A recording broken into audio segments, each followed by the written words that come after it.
Okay, hi, my name is Sharon, and I'm going to tell my story about how I survived suicide and came out on the other side. When I was 17 years old, I had an abortion, and I greatly regretted it afterwards. Subconsciously, I was punishing myself. I developed an eating disorder. I felt that I deserved to be punished for the rest of my life for what I did. And I remember looking at a bunch of pills and thinking, when I feel this way again someday, I'm going to just kill myself so I don't have to deal with the emotional pain. And that was always became like a crutch for me when I went through things as I grew older. So when I was about 26, I was engaged to someone and then he cheated on me and he left and I was really depressed and I lost 10 pounds in a weekend and I thought that was normal because that was my normal my whole life. So when I came to work, everyone was staring at me like, "Oh my God!" So I guess I looked a lot thinner. They're like, "We have to feed you. We'll take you out to lunch." But I was like, "No, I'm fine. Leave me alone." But so that is how I cope whenever I get really sad. I just kind of physically melt down while I emotionally melt down. So then I got married. I had children, and when my daughter was born, the second she came out, she was colicky, and the second she came out, I was depressed. But I didn't know at the time about postpartum. It was a while ago. It's 26 years ago. And so, I went to the doctor 2 weeks after, and she's like, "How are you feeling?" I was like, "Yeah, I'm feeling kind of down." And she goes, "Oh, everyone gets blue." And if she had just asked a little more, I would have said, "Well, I want to throw my child out the window. I don't want to be a mother, and I can't believe I did this." So then I'm sure that she would have sent me to get the help I needed. But once again, I didn't realize that this was a physical problem. Even though it's a mental illness, it feels very physical for me. So then move up to 2006 and I asked my husband for a divorce, and it was very amicable. We weren't meant to be together our whole lives, but yet I went into the deepest depression. I lost like 30 pounds in 3 weeks. Everyone came up to me, "Do you have cancer?" Because I guess I looked so horrible. And I knew, and I at that point I knew I was depressed. So I got help. I went on meds, and I stopped losing weight, and I cried a tiny bit less. So I figured, okay, I'm better. Well, I go off the pills because I'm having surgery, and I had to take Ambien because I was bleeding internally, but I didn't know it at the time, inside a cast, and so you can imagine the pain. So I said, "Oh, I'm just going to go off the pills because Ambien doesn't really agree with me, and I didn't need depression and Ambien mixing all those pills." So I went off the pills, and I took the Ambien, and I was able to sleep that night. And then the next day, I was like, "Oh, I kind of feel the same. Yeah, forget it. Just forget the pills. I'm not losing weight anymore. I'm fine." And I was anything but fine because as the years wore on, I didn't leave my house. I was very isolated. I did a little attempt in like 2010, but 10 pills doesn't do anything. I found out. I didn't tell anyone. I never told anyone about my feelings. But when I moved to the city in 2011 and I saw that my life wasn't just totally changing because I moved, I started hoarding pills. I made a will in 2012 for my children. I mean, I planned it for 10 years. I planned this. I was very high functioning at work. I'm very type A that way. So I thought, if I have happy times, then how can I be depressed? So I was like, okay, I'm not depressed. When I would go visit my children at my ex-husband's house, I would be so happy seeing them. And on the way home on the train, I would be crying like a prisoner who's going back to solitary because I was going back to my lonely existence. Well, my kids were now part of another family and it was beautiful. And I was all alone. And at this point, my demons were telling me, "You're a loser. You're going to be alone your entire life. You're not meant to be with anyone and you don't deserve it because you had an abortion when you were 17." And everything after that, after age 17, was, "You deserve to be punished. You deserve to be punished." So that's how I lived my life. And then a week before July 4th weekend in 2016, I was in my apartment the entire weekend. It was a gorgeous summer weekend. I was watching people out the window and I just couldn't even motivate myself to walk outside. And that's when I decided I can't do this anymore. And I had thought about suicide before, but something clicked and I knew I could do it. Like all of a sudden, yay, I could do it, right? I go to work the next day because I'm very responsible. I wanted to return the work computer. And I mean, it sounds so weird when I talk about this, but I printed out a couple of notes. I left that night and I was like, okay, I'm going to go home, get undressed, and, take my pills and go to sleep. And that's exactly what I did. And I don't need to say the amount, but I took a lot of pills. So I I never woke up from that for a while, but in the middle of this, the next morning at work, they missed me because I'm very responsible. I was always there exactly at 8:10, and that's, where's Sharon? Where's Sharon? And of course, they called me, no one answered. And they were like, what do we do? What do we do? And the HR guy is like, you have to wait until 12 o'clock. So it wasn't the regular person because she would have called me immediately. So how do we get in touch with Sharon's daughter? Because they had met her before. She had stopped by. And then my friend Deborah had Morgan's resume because my daughter was looking for a job. She had just graduated college, and Deborah's boss was very well connected. And I don't believe in coincidences because every single piece of this fell into place for it to happen. So then Deborah remembered the resume. They called Morgan and they said, "Where's your mom? She's not at work." And Morgan knows how responsible I am. And Morgan said, "What do you mean she's not at work? There's something wrong because I know my mom and she's always at work." So she called my front desk. I was living in New York City. I'm not sure how she even had that number. And she said, "You got to get upstairs. Something wrong with my mom." So the super and another guy went upstairs and they found me, and I was like 5% alive at that point. I was gray. I was foaming at the mouth, which meant that my heart was stopping. And they called right away. The EMTs came. They had to intubate me immediately. And I got to the hospital, and then they did all the kinds of things that they do for overdose patients. And that first night, because I was intubated, I was told this. They gave me propofol, and then the next morning, he took it off. The doctor took it out and said, "Okay, now she'll wake up." And I was pretty much in a coma for about a week.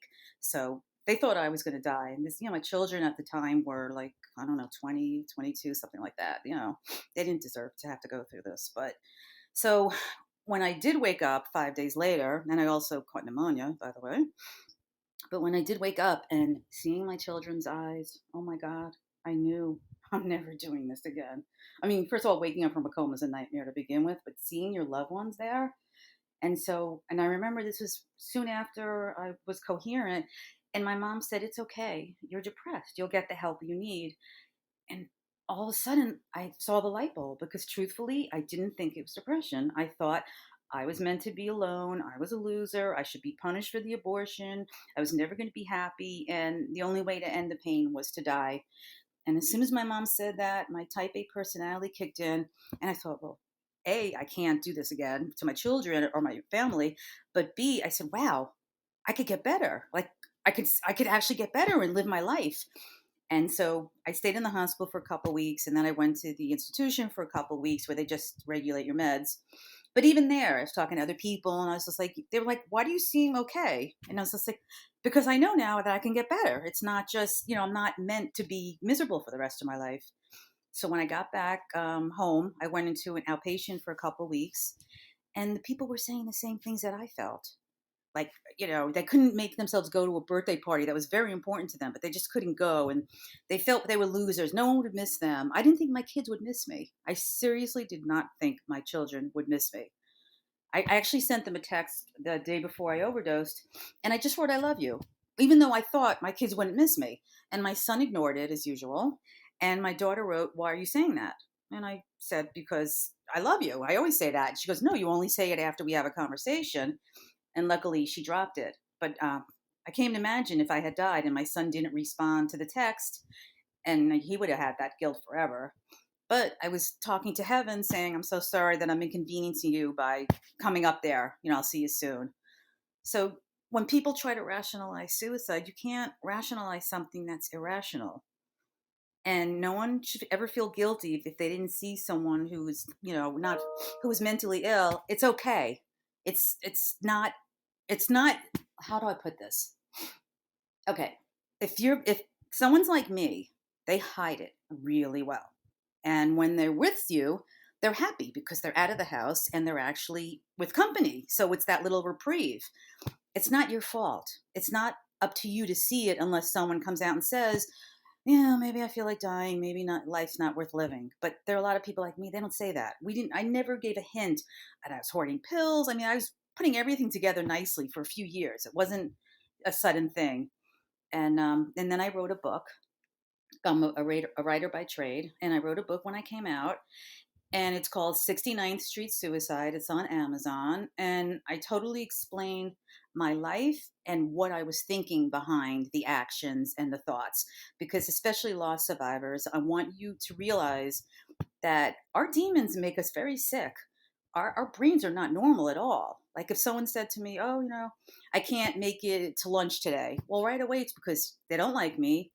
I'm a loser, and they're just being nice to me, spending a little time with me, but they just couldn't deal, so they canceled. So every little thing that happens, it's not thought, it's not processed normally. So I want people to know the thoughts and feelings that people who suffer from mental illness have, because again, you can't rationalize something that's irrational. I also want to get it out there. It's okay if you try to kill yourself. It's okay to say the word suicide. You know what? So many people are doing it. It's okay. We need to do this. If I could save one person by doing this, then it's okay. And I know I've already helped some people because they've told me. But I mean, every day on my Facebook page, I'm putting someone else, that this is the face of suicide. It's like every day I could choose from three people, and they're young. One was 35, one was 12. What does a 12-year-old know about suicide that they felt that they had to do it? So, my message is if you really want to know what goes on in someone's head, read. And I'm not saying this for you to buy my book and me to make money, because I spent a lot of money on this book. I totally did not do it for the money. It's called 69th Street Suicide, spelled out. I also have a Facebook page and an Instagram page. I'm happy to answer any questions that you have. And if you even just want to talk to me, if you feel that you're in trouble and you feel maybe you're comfortable speaking to me because I'm so open about it, please do that. It would make me so happy to help you. So in the end, that's my last thought. Suicide is not a bad word. It's mental illness. It's not controllable. And if you see something or you hear something with what I said and you're thinking, "Oh wait, maybe I'm not, a loser either," get help. If you can't do it alone, there's no way that anyone could really do it alone. Get help. It's okay to ask for help. And if someone judges you, do you really want to be friends with that person anyway? Because a couple of people made comments and I was like, "Well, two friends are gone now because, they're judging me." But the rest of my friends really stayed with me, and now I'm a totally healthy person. I never think about suicide, whereas I used to think about it 24 hours a day. And I moved to Florida. I got out of New York City during COVID, and I was a decision that was made in 5 seconds, which I couldn't do anything, 4 years ago. And it's the best thing I ever did. And now I'm living. And I always thought, I hope one day I can say I'm happy, and I can finally say I'm truly happy. Not perfect, I'm still single. Nothing's perfect. But relatively, I am happy. I made new friends here. I'm social. And I can't believe that I got through this, but I did. So I hope that you take my message to heart and you get through it too. Or if you're a loss survivor, again, it's not your fault. Please don't feel guilty. A lot of us hide it really well. Thank you so much for being willing to come on to Silent Journeys and sharing your story, Sharon. I appreciate your vulnerability. Oh, of course. I want to help people. Absolutely, and that's the whole point of this show too, is to amplify stories and share them so that others can hear the journeys that so many other people have to go through, and show that you're really not alone. That there are other people with similar experiences, and um, so And people don't talk about it. yep. If you would like to share your story, you can do so by visiting my website, msbevins.com. You can find my email address, or I also have a contact form, and I would love to connect with you and give you the opportunity to use this platform to also share your story. And if you'd like to hear other stories like Sharon's, you can also do so on my website or anywhere that you get your audio. And if you want to amplify this one and help others hear it, you can do so by sharing, rating, and reviewing on your audio app of choice. Thank you so much for listening in on Silent Journeys. Sharon, thank you again. Thank you, Michael.